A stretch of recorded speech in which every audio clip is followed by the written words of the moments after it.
The time is 1:15 p.m. I'm arresting you on suspicion of breaching your community protection order by being in less than 100 metres from a police station. I'm also arresting you on suspicion of being found in an enclosed premises. You do not have to say anything that may harm defence. You do not mention one question, something which later will lie in court.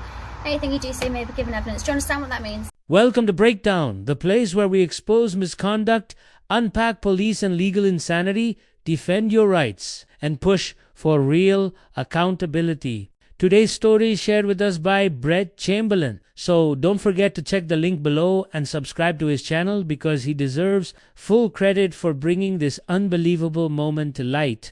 Brett walked into a police station's privacy room, a room he had already been allowed into before. But out of nowhere, two officers rushed in like he had broken into a high-security vault. They started interrogating him aggressively and then arrested him for breaching a court order that had absolutely nothing to do with him, a complete identity disaster, and one of the most embarrassing mix-ups you'll ever see from law enforcement.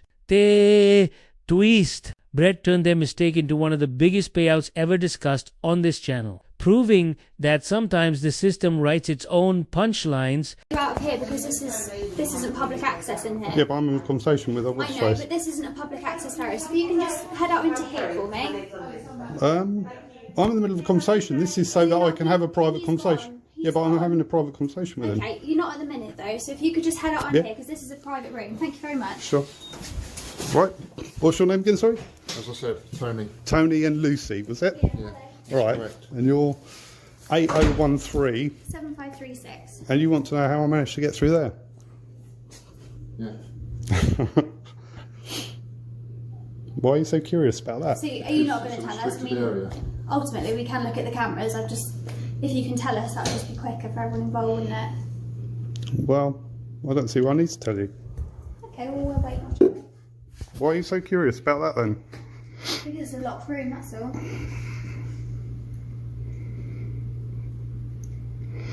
Maybe I've got superpowers. Victor Delta Hotel 3-1. Do we know who can access the cameras in the front office? Staff, I don't know. The officers reacted like Brett had slipped past lasers and fingerprint scanners, when in reality, all he did was open an unlocked door with no sign saying do not enter. And when it comes to basic policing and property rules, that matters a lot. If there's no warning, no lock, and no barrier, the average person has no reason to believe a room is off limits. Brett didn't force his way in, didn't sneak around, and nobody told him not to enter. Plain and simple. If the police wanted that room to stay private, the responsibility was theirs to secure it. Ante didn't. That's procedural failure, not criminal behavior. The fact that they tried to backtrack by checking cameras instead of accepting their mistake is exactly how a small slip turned into a complete disaster.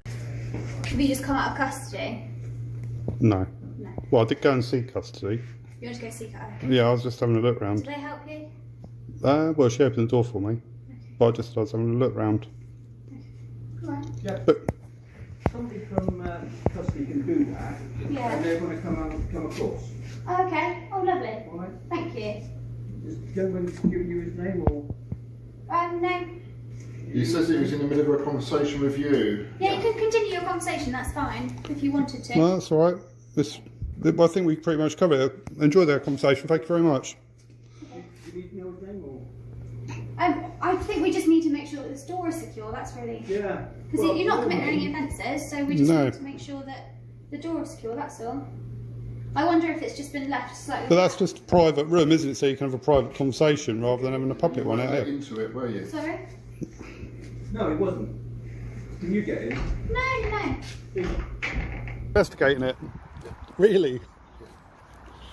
Come out of the police station. Don't want you in the police station. Why not? It's a public building. I think you've got bail conditions not to be in them. No, I haven't. You've got a CBO condition, have you not? No, What have you got then? nothing at all. I think you timed around. What's CBO stand for? In behavioural order. No, I haven't. My colleague's just going to get some details.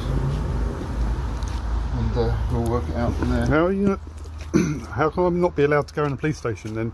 It's like not being allowed in a hospital if you had a road accident or something. If I've got business to be in here. What's your business to be in there? The male officer blocks Brett from re-entering the police station, public building based solely on his own guess that Brett might have a criminal behavior order.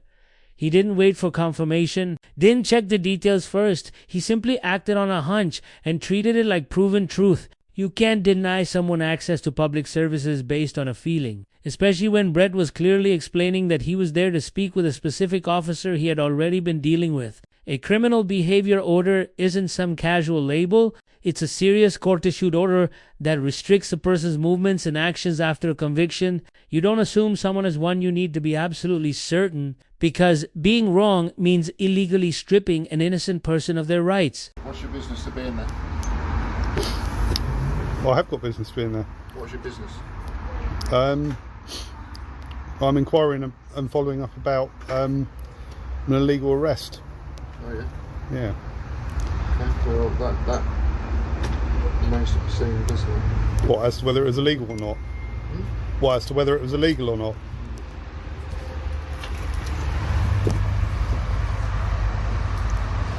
But you know my name, do you? Yeah. Because obviously that gentleman in there, who's very polite actually and very helpful, he knows who I am. Brett ends up doing the officer's job for him by using simple, clear logic. If a criminal behavior order actually exists, it must come from a court, be recorded, and officially served. You'd either stand before a magistrate or receive proper notification with documents explaining every restriction by calmly asking, how would I receive it? Would I have been given paperwork? Brett forces the officer to confront the obvious. If none of those steps happen, then either he has the wrong person or there is no order at all. Before denying access, the officer should have confirmed Brett's identity properly, checked the system for an active CBO in his name, and verified that the order was served with its terms. Professional standards demand action based on evidence, not guessers dressed up as authority. At the moment, no, because we don't want you in there just at the moment. Why not? Because we believe that you're breaching a community order. Community order? Yeah.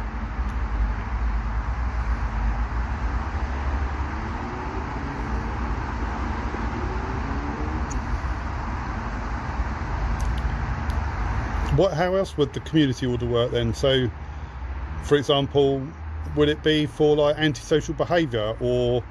I believe so. I haven't seen the order myself. Yeah, there would be. What I'm getting at is there would be a reason with there as to why you're not allowed to do something. Is that right? Yeah, and that would be down there as well. What sort of things could you be given that sort of?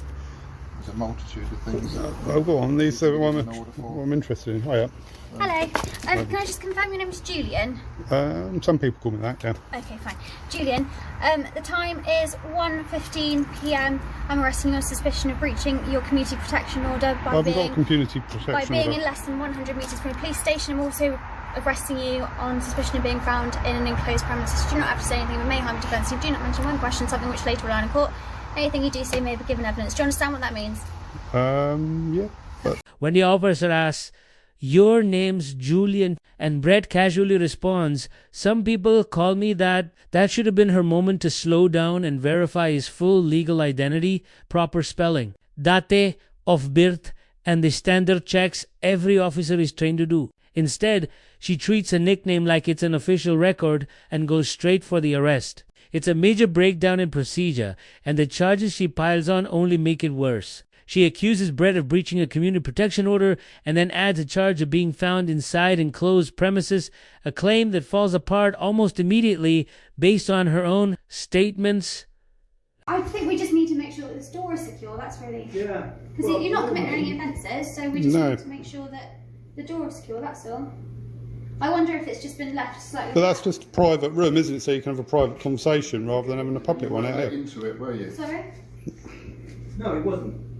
The officer even admits, I think we just need to make sure this door is secure, acknowledging that Brett hadn't committed any crime. She confirms the door was unlocked, that he hadn't forced his way in, and that no offense had occurred, yet she still goes ahead and arrests him for exactly what she just admitted wasn't illegal. It's a clear example of procedural failure and arbitrary enforcement. So what happened was I was arrested they used force against me and put me in cuffs and bent my fingers back. They stuck me into the back of the police van and took me around to the custody place, where I was told that I'd breached a behavioural order and I'd got into a secure area. Well, I protested my innocence, and they looked into it and discovered that they had arrested the wrong person, that there's another person with my name and date of birth who had a behavioural order against them, and they thought that that was me, and like I say, arrested me for it. And then this secure area I got into, well, the door was ajar. It's in the public foyer, where you have a private conversation with the police staff in the police station there. I had a legitimate reason to be in there. I wanted to talk to them about the previous case. So anyway, the guys in the custody suite, to be fair, are nice guys. Big up Graham in the custody. Brett was taken into custody like a dangerous criminal, all over an identity the officers never properly verified. Once he arrived, the truth quickly came out. The person they were actually looking for shared the same name and birth date. But it wasn't Brett a clear sign of how recklessly they acted? They arrested him based on nothing more than a guess, with no verification, no due diligence, and zero protection against misidentification. The final humiliation came when they accused him of entering a secure area, only to later admit that the door wasn't locked at all. It was simply the public privacy room, a space meant for confidential conversations. By the time custody staff realized he was completely innocent, the damage had already been done. An unlawful arrest, pain from handcuffs, and a total collapse of professionalism from start to finish. Brett's response says it all better than any breakdown could. Someone asked how, with today's technology, the police could arrest the wrong man inside their own station. And Brett's case answers it loud and clear. A payout of £7,000 plus fees, likely over £20,000, speaks volumes. You don't hand over that kind of money unless the arrest was embarrassingly indefensible. The officers didn't just make a small mistake, they botched it so badly that the only solution was to quietly pay up and hope nobody noticed the complete amateur hour. What makes this even crazier is how preventable it was. Brett wasn't aggressive, disruptive, or sneaky. He simply entered an unlocked, unlabeled privacy room the police failed to secure. Yet they treated him like a suspect in a manhunt. When the mistaken identity started to unravel, they had multiple chances to pause and verify, but instead doubled down. Brett calmly asked questions like, "How would I receive this order? What documentation?" All clear signals that they had the wrong person. One moment the officer admits he's not committing any offenses, and the next they slap handcuffs on him for 2 crimes he didn't commit. The outcome tells the real story. A settlement over £20,000, the kind of payout only given when authorities know they have no defense. Brett got justice, but the public footed the bill for policing. This case proves why competence in policing isn't optional, it's essential. That's it for today's video. If you enjoyed it, like, comment, and subscribe to support independent coverage. And don't forget to check out Brett Chemlin's channel linked in the description. Show him some love.